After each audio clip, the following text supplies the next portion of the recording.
नमस्कार, मी पंजाब डक. आज आहे राज्यामध्ये 7, 8, 9, 10 त्या दरम्यान राज्यात भाग बदलत पाऊस पडणार आहे म्हणून हा अंदाज लक्षात येतात.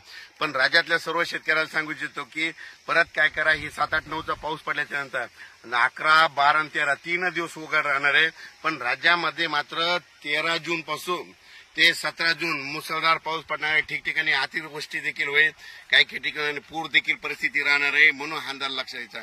म्हणजे 13 जून ते 17 जूनच्या दरम्यान राज्यात दररोज वेगवेगळ्या भागात मुसळधार पाऊस पडणार आहे हे अंदाज लक्षात येतात.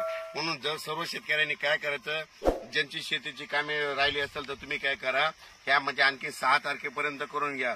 ज्यांच्या जमिनीमध्ये ओला असेल तर तुम्ही पेरणीचा निर्णय स्वतः घेऊ शकता. आणि खास करून या ठिकाणी आल्याच्या नंतर म्हणलं, या ठिकाणी तुम्हाला एक सांगू इच्छितो की 2019-20 ला ही बाग लावली होती आणि या ठिकाणी आता म्हणजे या 25 ला आल्याच्या नंतर पाहू शकता एवढ्याले लिंबुनीचे झाड आहे. आणि या ठिकाणी खास करून अंदाज दिलेला आहे. राज्यातल्या सर्व शेतकऱ्याला सांगू इच्छितो की राज्यातल्या सर्व शेतकऱ्याला सांगू इच्छितो, मी म्हणलं होतं ना 31 पासून ते 6 जून पर्यंत असं वारं सुटणार आहे. तर हे वारं सुटलं पाहू शकता. पण राज्यात तुम्हाला सांगतो, आज आहे 3 जून, म्हणजे आज 3 जूनला देखील महाराष्ट्रामध्ये तुरळक ठिकाणी पाऊस पडणार आहे. म्हणजे एवढा काही पाऊस बंद होणारच नाही म्हणून हा अंदाज लक्षात घ्या.